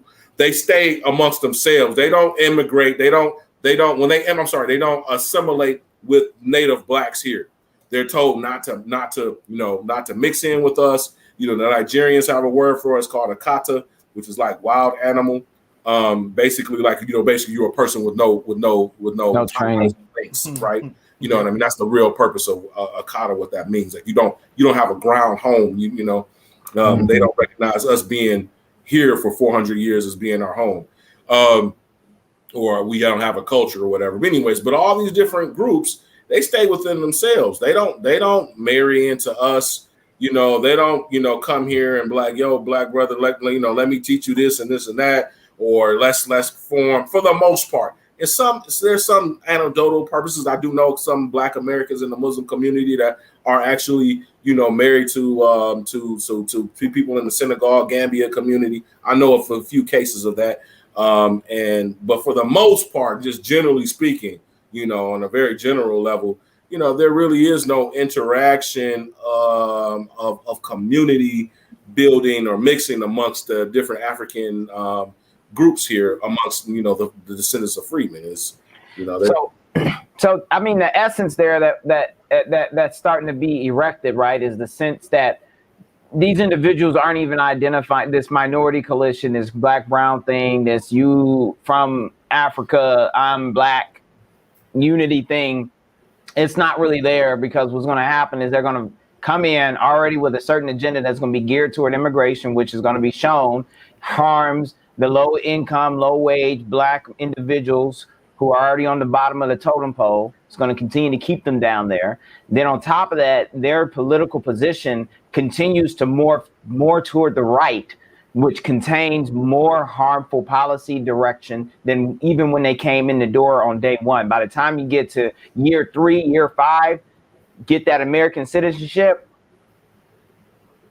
I don't know, Ernest. I don't know who we're dealing with. Chuck and deuces. Thank you for the step stool. Yeah, exactly. Thanks for us benefiting off of y'all economically. So let's drive the point back home again. I put up a story map website in the chat, right? It's 2 more article links, and then we can kind of talk about the legislation that's coming down the pipeline. And the case for the black belt. Yeah. So if you can just show, can you see the maps that's on there? Yep, I'm gonna pull it up. All right. I just want to show the audience the maps and things that were going on, and then this one should be real brief, but we could kind of jump into the actual bills after this. All right. So this website, Case for the Black Belt, is just pretty much showing you what was going on in the black belt, and it kind of also just ties it towards. It kind of makes the case for reparations, right? But if you scroll down, Darville, we can look at some of the charts. We don't have to look at this one. I just want to get people to get a grasp of, in America, due to slavery, right? Black people were predominantly in the South, or not even the South, because Virginia and New York and all of those states, that's in the North. But on that right, Virginia's the South, bro. I know they consider it the South, but no, they are the South.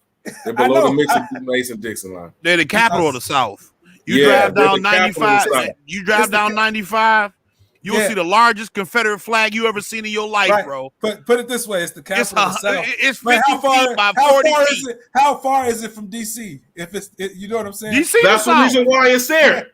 That's why DC is in Virginia, because of the South and the plantation owners. Yeah, DC is the South. DC is in the South. DC is the South, bro. Maryland is in the South. Anything under Mason-Dixon, bro. Delaware. Yeah, man. I know, but let's look at this from the map standpoint. Okay, go ahead, man. I'm sorry, bro. From the map standpoint, they Southern. They think they not. I lived over there, bro.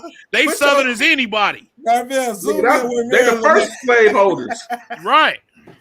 They were the capital of the Confederacy. Okay, exactly. Richmond, Virginia. Okay, but go ahead, man. So I would consider, like we would consider that in the North, because they try to classify this thing as only the South was racist. No, you get what I'm saying? Virginia's not a northern state, man. Wait, but they okay. So let's look at it from this way. From the white rhetoric standpoint, they consider DC in the North, right? No. Right. When they talk about New York, and they talk about all of these things, how far is DC from New York? You get pretty far. It's not close. It's hours. It's hours driving. Okay. Yeah. My bad, guys. But anyways, Ernest. But I lived in Virginia. I drove to Philly. It was like 3 hours.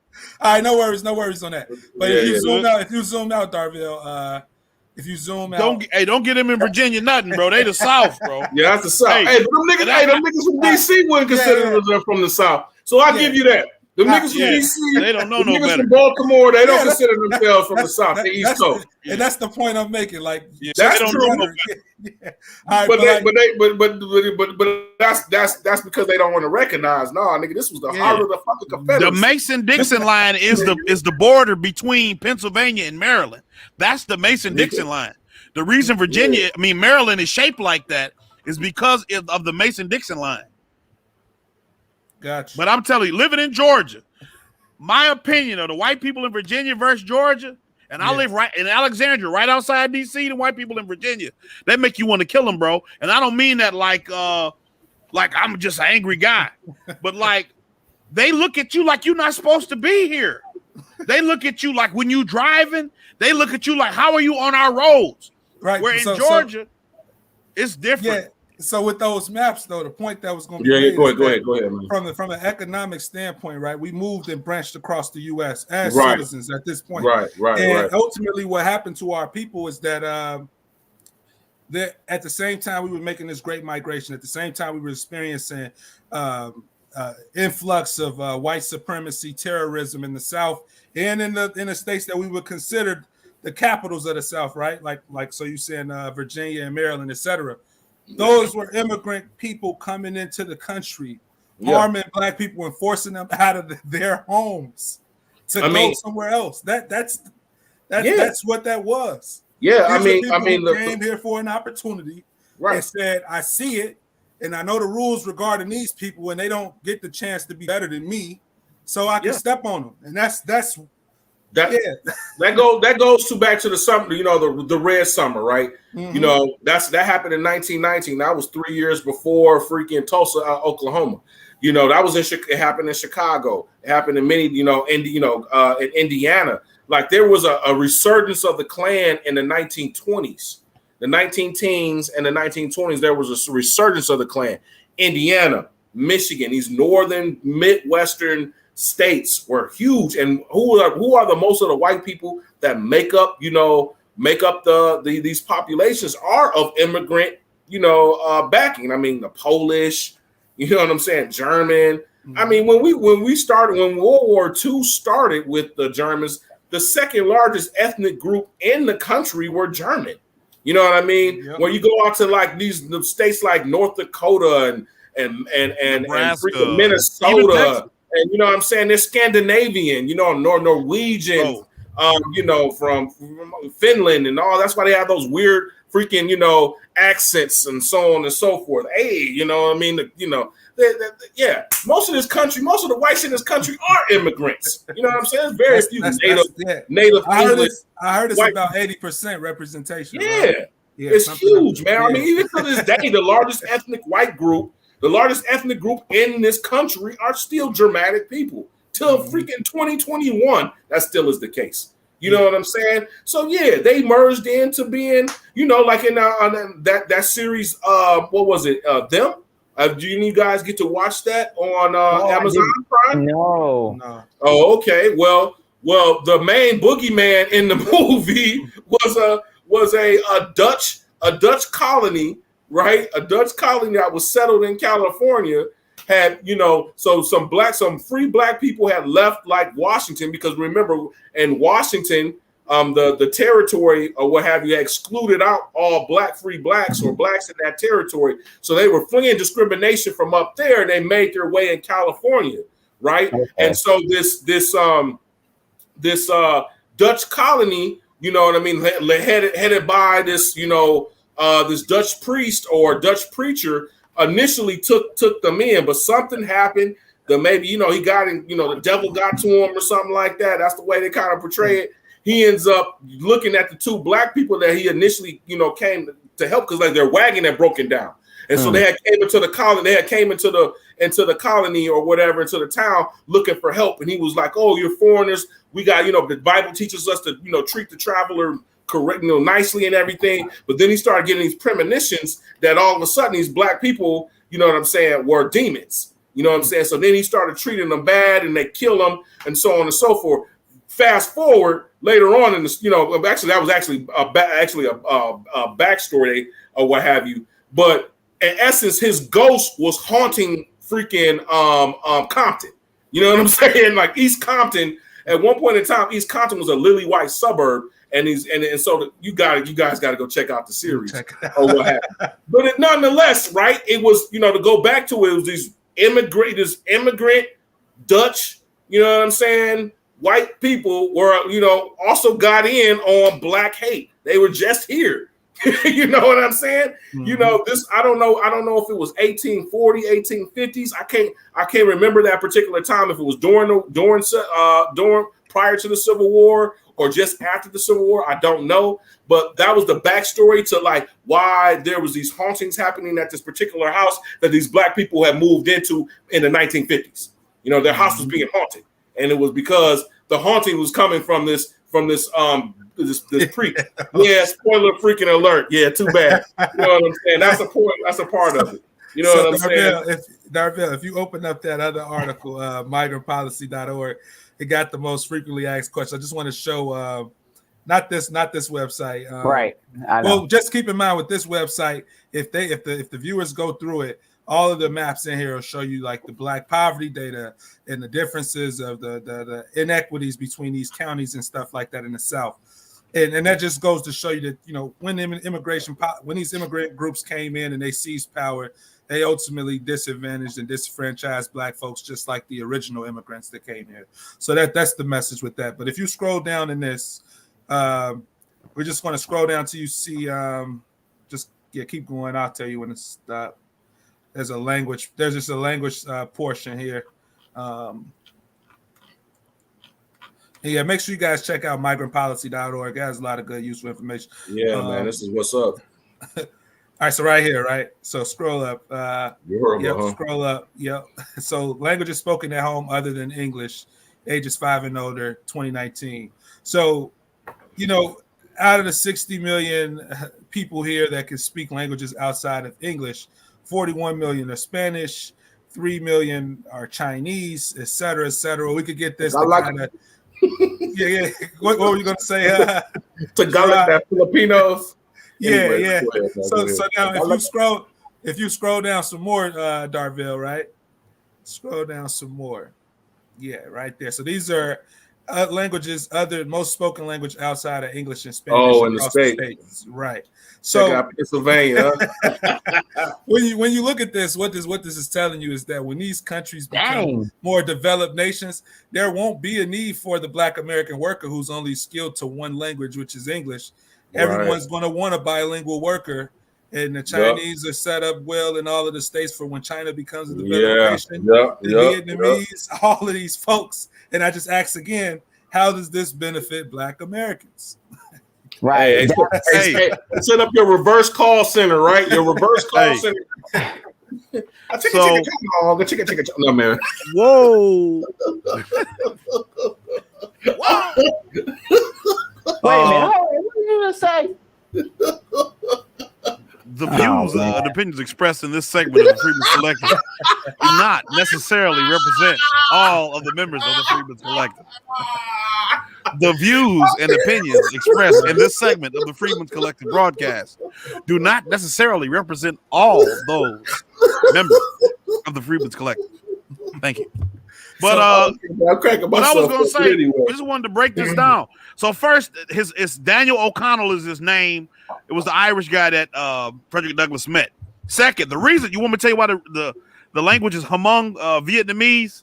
I know exactly why, because I'm a veteran, so I know. Dude. Yeah, you know all that. But it's a lot of them. It's a lot of them here too. Yeah, for that same reason. Well, yeah, that's what that movie that Clint Eastwood did in Detroit. What was it called? Gran Torino. Yeah, Gran Torino. Those were Hmong Vietnamese. Those Hmong Vietnamese people. I'm like, what? I never know no Vietnamese being that much population here in Detroit. Yeah, but there are a lot of them in Michigan, just not in Detroit. But for Ernest and Darvell, it's because of Vietnam. The Hmong helped the U.S. and so the Viet Cong, after they won, was going to kill them all. So they had to bring them over here, and so they had to bring them over here to the States. Yeah, and they put them in the coldest states they could find. Richard Pryor got a joke about that. He say America found new niggas and they ain't asked they old niggas. And they said, you know who the new niggas is? He said the Vietnamese. He said, now this is Richard Pryor. He said the white man like it because they play music they can dance to. And they say clang, clang, clang, clang, clang. But that's Richard Pryor. I'm quoting a joke. You have to make a disclaimer. Let me go on ahead. I'm just quoting the joke. I'm quoting the joke. So, right. Do y'all know why? Do y'all know why the Arab community is so large in Michigan? I would say from the car industry, man. Well, yeah, but why? Well, I know. Okay, so here's the thing. I know that the Lebanese and the Syrians have been coming here since like the early 1900s, and then there was another large influx after Saddam Hussein came into power, and all the Christian Chaldeans were being pushed out. So you know what I mean. That was in the 70s. And so, but yeah, I mean, that's my knowledge of it. You guys here's why. To that? Well, here's why they came. Because Henry Ford went over there and he said, wow, y'all can really take the heat. So I'm going to bring y'all back so y'all can work in my factories because they're so hot. That's the honest to God truth. That's why they over here. My dad worked there. He retired from Ford. That's why. It was so hot. They just brought them over there because they lived in the desert. He figured they were better suited. But you're right. They did bring the Christians over first. So that's why you have like Moran, the Manugian, those people who came over. Even what's old dude who voted against making lynching a federal crime in Grand Rapids? Justin Amash. His family is from the Middle East, but they're Christians. They're both Christian. So he gets to basically come over here and be a white man because he don't have a beard. He don't have any. There's nothing about him that will make him particularly Middle Eastern stand out. Right. Yeah. So yeah. So we still got to cover the bills, guys, but I don't think we need to go into a deep depth breakdown. I think what we'll do is we still got to cover the Office of Global Michigans, but as you guys can see, this could be quite intensive topic. I think we can easily do part 2, part 3. Yeah, we could just talk about. We could do that. Just focus specifically on the bills and kind of cut all the fluff. You know, I mean, it's gonna be boring, but no. So I think what we were going, just building on this, just giving a summary of the key things from each takeaway from the bills is probably the most important part. So I think just to the audience, right? If you guys were to look up Senate Bill 747. Which is Citizenship for Essential Workers Act. This bill is, and I'm reading this in quote, this is based on a summary. This bill establishes a mechanism for eligible aliens who worked as essential workers during the declared COVID-19 coronavirus disease 2019 public health emergency to apply for and obtain permanent resident status. The bill also narrows certain grounds for deportability and inadmissibility. So when I start looking through the details of this one bill, is pretty much trying to say that, any immigrant of any status who worked in an essential industry could pretty much apply for permanent resident status. And we know that with the naturalization laws the way they are, it only takes 5 years before you can apply to become a permanent U.S. citizen. So this is more so along the lines that America is creating a pathway for the citizens who they've used to make up most of the newer citizens who they use to make up the labor economy, and like help drive corporate interests, et cetera, across America. They're willing to give them a path to citizenship at the detriment to Black Americans, and I say that because if you are going to give 11 million undocumented people citizenship status, these are just the undocumented, not even the legal numbers. If you give 11 million undocumented citizens permanent status and then eventually they become citizens, that means eventually they will have a voting power and a voting say so in this country, and whatever they want will be on display. That's just how politics work. And if we're going to have this real talk conversation, we need to accept the things that come with that. I think so with Senate Bill 747, when you guys look at the industries that are involved, it touches upon those industries that we actually covered in the newamericaneconomy.org websites. And it's important because those same industries they talked about are the same industries that foreign-born workers make up great representation of.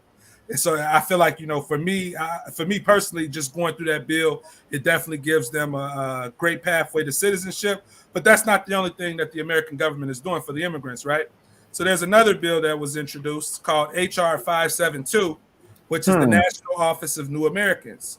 And this National Office of New Americans is equivalent to a Freedmen's Bureau. It essentially establishes an agency that's well connected with the executive branch at all 18 levels, from the Secretary of Transportation to et cetera, and in all of the additional agencies of the executive branch. They have to come up with coordinated ways to come up with policies and basically policies that allow immigrants to get included in the American economy, as well as education to help them gain skills that makes and allows them to become proficient in America, as well as another number of other things, right? So let me just see, all these are things that should have happened to the freedmen after emancipation. Exactly. You don't get to create no goddamn new American agency without creating the freedmen. Hey, right. That should be part of that charter. Can you pull up HR 572? All right. That's crazy, bro. We're just going to jump to the important sections real quick, because all we got to do, and we're talking about this from a political standpoint, if we replace the word immigrant with freedman American, these are the policies we're talking about when it comes to reparations, when it comes to the set of programs that we were just mentioning. And you guys let me know what you think. But if you replace these key words, you will say, well, goddamn, that is something that we would actually want, or things that our people should have. So let's see. Office of New Americans Act. Let's look at the bill, people. So if you go to section 3. Who introduced it? If y'all don't mind. Said something about there you go. So there you have people advocating for their constituents or their group. And not only that, the same politicians who say they're voting in the interest of Black Americans also voted on this bill, or co-sponsored it already. Yeah, some CBC, man. CBC members Sheila Jackson Lee, Rashida Tlaib. Man. And you know what? And I want to also reiterate this too. This is not directed at immigrants. We're not directing any anger at new immigrants or immigrants. What this is this an illustration of the ways in which the system is stacked against us, right? So you don't need to be trying to expect any of these people to be your friends or allies. You need to vote with your conscience and withhold your vote, basically. I mean, immigrants don't have any control unless they're in Congress over what laws are being written. But the Congressional Black Caucus do have a role in what laws are not being written for us. Yep. So by way of an executive order, they want to establish the Office of New Americans. And then, if, like I said, we can replace immigrant to welcome and support Black Americans, and you know what I'm saying, to welcome and support Black Americans in the United. If we had policies like this after the slavery, maybe we wouldn't have this. So like it was the freedmen and refugees. That's what it was. Exactly. And so look, to support and to promote and support immigrant and refugee integration into inclusion in the social, cultural, economic, and civic life of the United States. Now, if we scroll down some more, to ensure the federal government and federal agencies promote the pursuit of United States citizenship among immigrants and refugees, to ensure access to quality English language learning programs, and support successful integration of immigrant adults, including by etc. Now, these are the things that we're talking about for Black Americans that we've been skipped out on, while the European immigrants were allowed to take part, and now the newer immigrants get allowed to take part. So it's employment and career prospects and economic integration. All of these other things that you guys could easily review in this section. Darville, if you go to section 4, there's a federal initiative on new Americans, and it's right after this one. But if you guys review section 3, you'll see some of the language that could obviously benefit Black Americans if it was put into policy form. So purpose of this initiative are, if you scroll down past 25. Oh, okay. Yeah. Yep. So to establish a coordinated federal program and respond effectively to immigrant and refugee integration issues. Again, this could be Black American issues, and allows the government to actually correct all of the disparities that we face. the initiative shall be composed of, of course, you got the director, et cetera. If you scroll down some more, that's where it becomes important. Look at all of the secretaries and all of the agencies that's going to be involved in this new office when it is set up. And imagine, I know Kamala don't support this because she's not for supporting any policies that just benefit one group of people. So I know she don't support. No, just black people, bro. She can support every other group, just black people. Oh, well. Not one group of people, it was black people. Black people specifically. No. Well. And she was indignant, right? Come on. Yeah. No. You know what, though? She might support the Deltas. The Deltas let a white chick in, so. Now. Hold on. Well, immigrants is multiple. I might want to show people, so she could support this. It's multiple groups. Hey, man, we got it. Hey. Man, Darville, you work quick. Hey, bro, you work quick. Hey, we need to put this on. We need to put this on multiple times throughout the broadcast, at the beginning, at the end, and we need to put something else talking about viewer discretion is advised. Apparently, we ratcheted it up a couple notches over here. Yeah. Views on this. Man, just a couple of songs get y'all scared, man. Like I said, I ain't trying to assassinate the president and shit. Man, come on, man. Who didn't even use those words? Come on.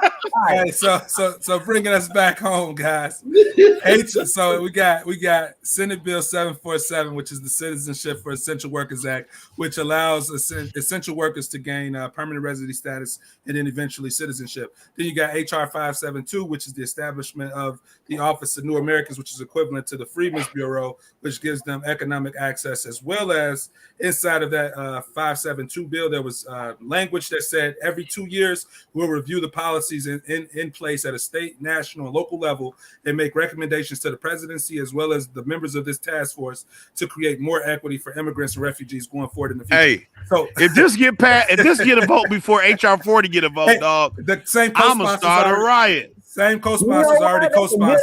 I mean, that's not a good idea. Go ahead. Yes, so same co-sponsors already co-sponsored. We'll see if the Republicans have the same energy for immigration as Democrats. But the last bill was HR 1308, which was the most important. This one is literally called the New Deal for New Americans. And in this bill, HR 1308? Yeah, the HR 1308, I really honestly feel like this is the one that is reparations. It's literally called the New Deal for New Americans. And we know what the old New Deal did for those new Americans who came here. So Grace Ming is she the one? She's the one introducing all of these. We got to just look. Let's look at what's New York District 6. Where is this? Right. Let's just look into her. What's her background? Let them get to the bill, man, because we kind of long-winded. I know, but let's get to the next segment. I want to see. I want her background. Man. Give me her background. Oh, okay. She cute though. No, absolutely not. Absolutely not. All right. So what's wrong with saying she cute? I thought she looked cute. I like them better when they working for me. What'd you say? You like them better? I like them better when they're working for me. Is this Queens, bro? Yeah, it looks like. Yeah, it looks like Queens. Mm-hmm. Yeah. So let's go back to the bill real quick, Darville. I'm gonna be real quick on this one, but I got it up on my screen too. But if we go to the text, right? Go to the text, and then there's Title 1, which is the definitions. Scroll past Section 102, which is the National Office of New. It mentions the National Office of New American because these bills are combo bills, like they work together. Yeah. So if you click 102, right, like it'll just take us. So on this screen again, it's just describing what the Office of New Americans is meant to do, and it's letting us know that on the national level as well as on the state level, there are already many Office of New Americans set up. In Michigan, they have the Office of Global Michigan, which is equivalent to the Office of New Americans, and they have all of this information. Wow. He's a Wolverine. Bro. That's why I can't hate the piss in the blue. Hey, don't act like ain't nobody from Michigan State doing nothing better. Yeah. They all selling us out. That's the problem. That's the problem. Neither one of them schools have enough black representation relative to the population size of the state. Neither one of them. They both doing too bad. That pisses me off. Yeah, well, but with HR 1308, guys, it's pretty much the New Deal for new Americans, right? And when we get to going through this actual bill, there are sections in here that clearly outline that, you know, if we look at section 103, Darville, man, HR 40 ain't this long. Man.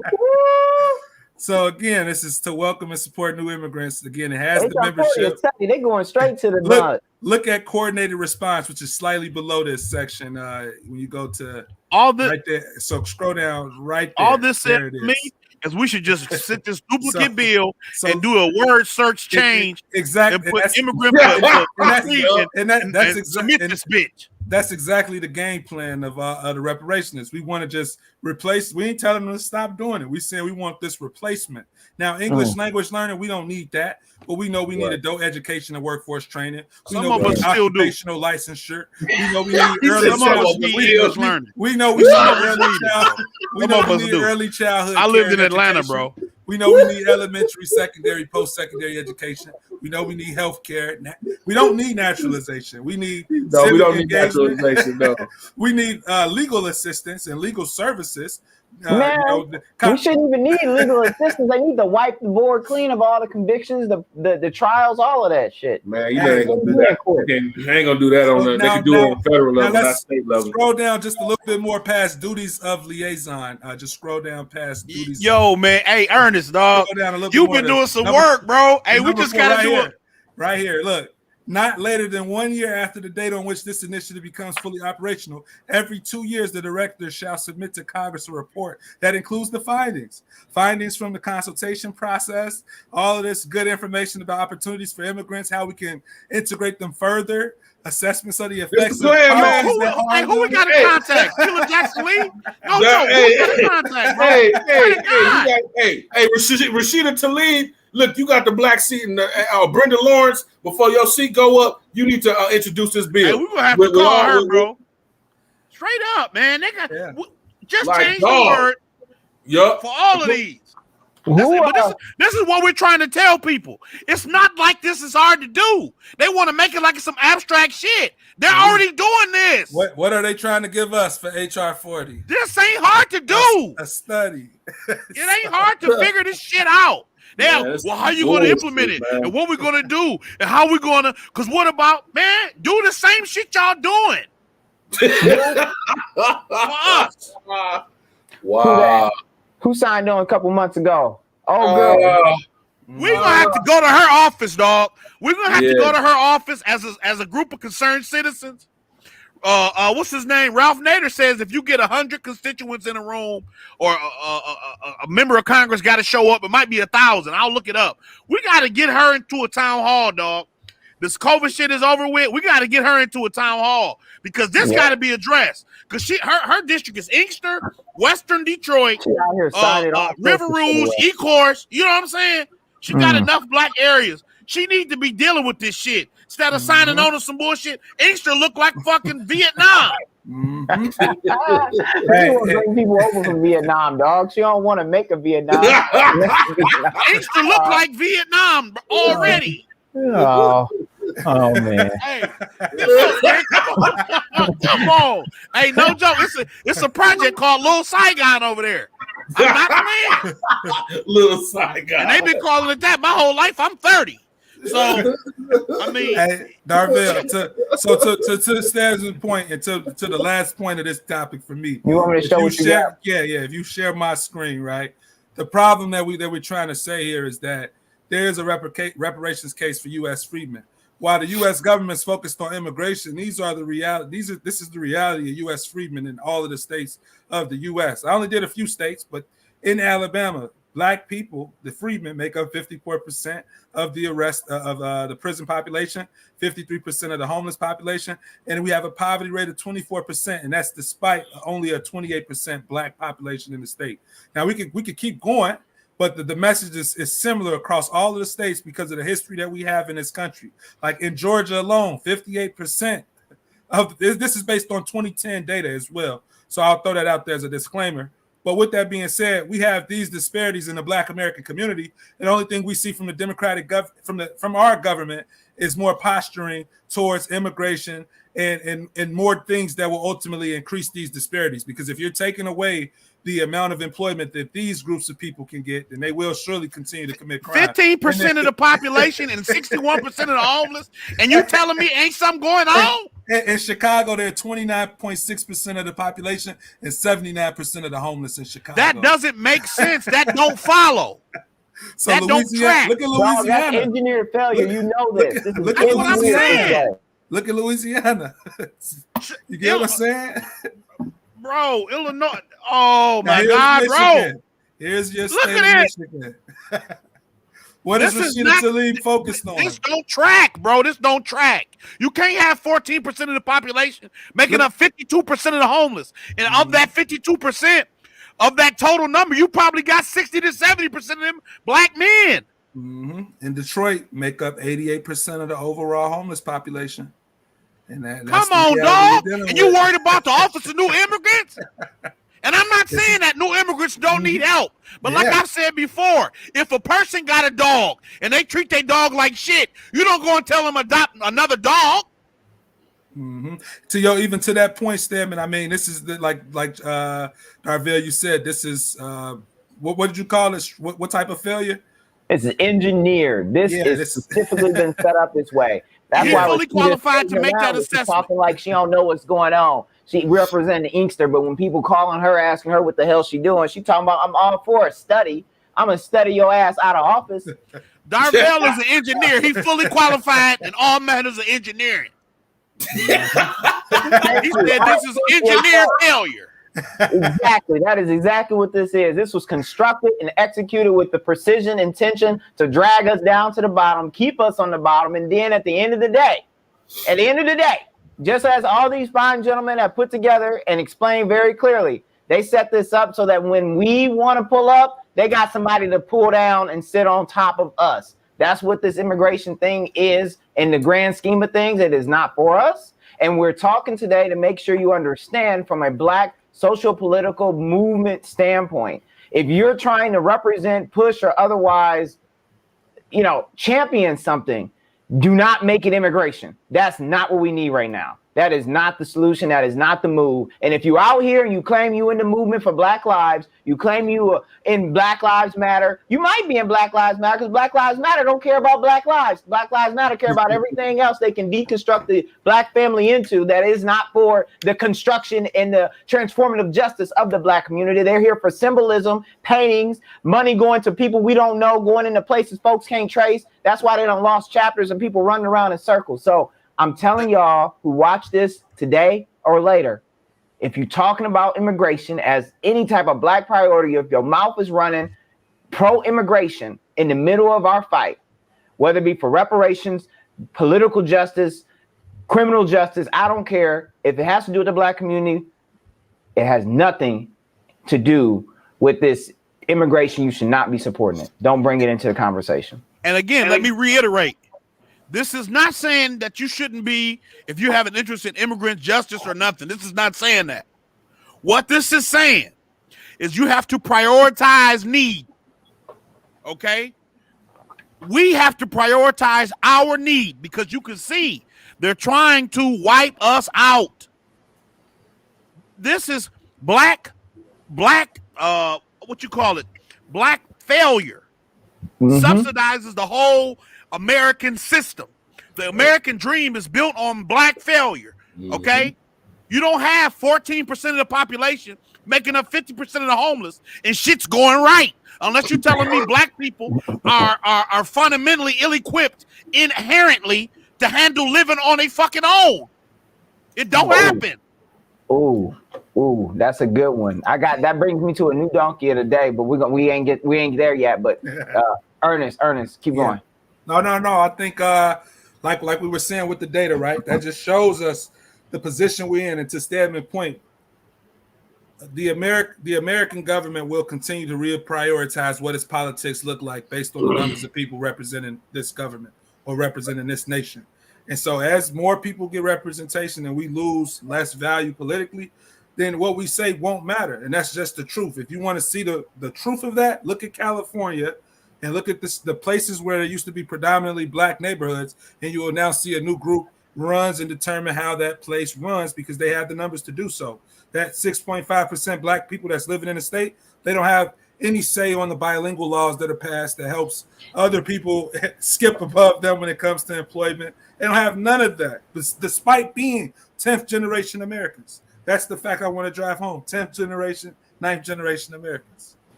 Hey man, I was in Southwest Detroit like Sunday, man, and I'm driving down. Like we talking to the dog leg, so Southwest Detroit's kind of is split. There's a Mexican town area by Verner and so on and so forth. Then it's like the historical black area where black Southwest Detroit is. That's the dog leg, 4th Street, Otter Drive. That's where my people are from. Ecorse, River Rouge, and bruh, man, like there's a lot of Hispanic families living in these historical areas of Detroit that were all black. You know what I mean?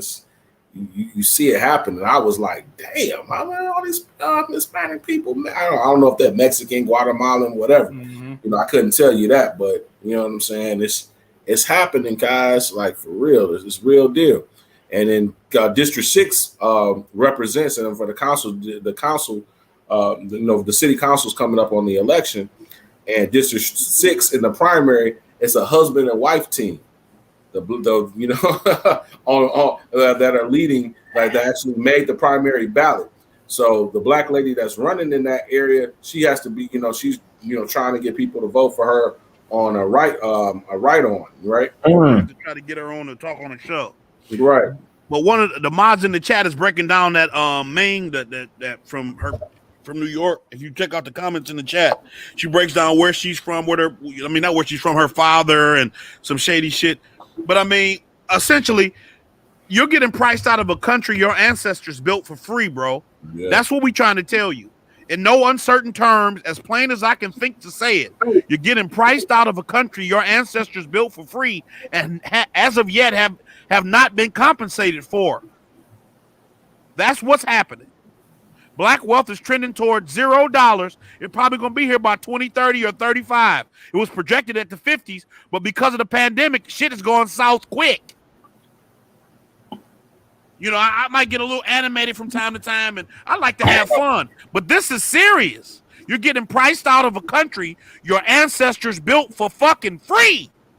And people acting like, you know what? That's a good pivot to this. Let me show y'all this. I'm going to pivot this. We're going to go back. We're going to reach back a little bit to a story that we were talking about earlier in regards to this whole thing. Okay. And you say we're getting priced out of a place that our ancestors built for free. But unfortunately, I want to insert a dummy of the day from Detroit, homegrown. I don't know if he's homegrown, but this cat is going to be our lead out. I'm going to play a segment of the Local 4 WDIV, I think, coverage of the reparations developments here in Detroit. And this one in particular goes into something that a little local gentleman who's a pastor said. So let's listen to this real quick. It is a call to say that we as a city would like to join the national movement regarding reparations. City Council President Pro Tem Mary Sheffield says a historic resolution was just passed so that now the city can finally have an open discussion on what can be done. We, as a predominantly Black city, believe that so many of our families have been hurt, and we would like to begin to explore ways in which reparations could play out here in Detroit. But some leaders in the Black community, like pastor of 180 Church Lorenzo Sewell, believes a handout is exactly what this would be. I believe that us as a people, we have enough within ourselves to do everything we need to do to pull ourselves up. I don't believe that we need a handout. Anytime you receive shekels, there come shackles. Hey. Oh, Wait. I'm about to post the song. We got to start playing this when shit like this happen. Keep going, but I got to start. We're going to have to start playing this song. Oh, Sweetness got something to say, huh? Put your disclaimer up. Put your disclaimer up, Darvell. Sweetness got something to say about reparations. Oh my goodness. He said, anytime you get, what he say, shekels come shackles, some bullshit. Shekels. What the hell is? I don't even know what the hell a shekel is. Is that supposed to be? Was that a coin of some sort? Yeah, some old world money. Hey, so I gotta. So this song here, you gotta play it. Start at the 30-second. I just posted the clip up. So this is what we're going. When we have people like this, you're gonna have to work your computer magic and make this a manageable clip, so we could just get this little part. But here's what I'm gonna say. Okay, you know, I don't really belong to a structured religious entity. Okay, you don't pay taxes, dog. That's a handout. That's what that is. When you start paying taxes for your job, where you beg people for money and don't offer them nothing, I'll listen to what you got to say. You don't pay shit. All your whole business model is a handout. A handout to him and his oh man, it's wow. We don't need no handout. Nigga, I wish my job could pay me to do nothing. Play that song. Play that song. This is our theme song. You muted at the 30-second mark. Yeah, he had it at the 30. Yeah, here we go. This the new theme song straight from Stephanie. When we hear this kind of foolishness, this will be the sound effect. You gotta butter your biscuit. Butter your biscuit. Butter your biscuit. You gotta butter your biscuit. If you want that dough. That's what it is. You got to butter your biscuit. That's all he doing. He want, when Trump run in 2024, he want to have a shot. Hey, that is a good. We gotta have a sound effect button on it. You gotta butter your biscuit.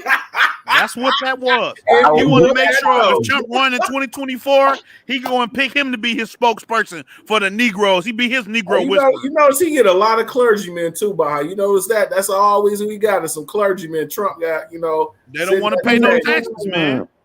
They don't want to pay taxes. And then get government programs too. You know, because Bush started doing that. Giving all these religious I forget what it's called now, where you couldn't get involved in politics and keep your your tax exempt status. Well, listen, guys, we done slid right over the 2 hour mark. I don't know what happened to Ernest. He said he's in the lobby. Don't nobody see his video stream live. I don't know what his cat's at. You gotta fix this. No, Ernest, ain't nobody put. Why the hell, man? Look at him. He done went into the car somewhere. Unmute your stuff, man. He on mute. This was a long one. This was definitely a long one. In the run, but I'm still here with you guys. I just got you on. No, we're gonna have to. Now the dude driving and he recording on the phone. So he got to go now. He got to go. Hey, let's wrap this up, guys. Listen. We're gonna have to skip the video, dog. Yeah. We're gonna mention. I want to mention it. Right now, I'm gonna put no. We'll just put it in the description. Everybody listen to it. It's Frederick Douglass. Ozzie Davis is reading excerpts from Frederick Douglass's speech that he gave about what the let me see what it's called to get the exact title. What is the slave? What to the slave is the 4th of July? Yeah, what to the slave is the 4th of July. So since we post the 4th of July, I have another link posted where you can see the actual text. It's the full text. So Ozzie Davis's speech is only about 24 minutes total, but the script is much longer than that. But it gives you a nice perspective about where we operate from as it pertains to this struggle for reparations. And then secondly, the big one I wanted to just try to hit on is the situation with your girl, Sha'Carri Richardson. Okay, they're trying to make her a martyr. Okay, here's the thing. Everything we do in life, we have to take some personal responsibility for those decisions we make. If any of the three of us was to drink and drive or smoke weed and be tested, we'd lose our jobs, and you wouldn't have celebrities all over the world and the country trying to advocate, no politicians trying to advocate for us. Okay, you have AOC talking about change the rules. All you got to do is get the guy in office to deschedule marijuana, make it no longer an illegal substance, and she'd be fine. But you'd rather do this political posturing than actually put pen to paper and get work done. So this is the problem. There's a guy on the Lions from Ohio State. So this is really, I'm through gritted teeth even saying this. But when he was he just got suspended for the first 2 games of the season for failing a drug test in a state where weed is legal, and it was during the off season. Now, you smoke before a race for the Olympic trials, and I'm supposed to feel bad? Well, she don't want you to feel bad. She says she's human, whatever. But it's all these other people. And what is the point of this? It's used to distract from the situation. They want to always make it seem like it's racism. Some stuff is racism. A lot of it is racism. But when you don't take personal responsibility to cover your ass, CYA, we can't say it's racism. It's you. So it sounds like the latest, unfortunately, in her saga is that she will be left off the Olympic track team. Yeah, she ain't going. Second thing, well, I guess it's technically third thing.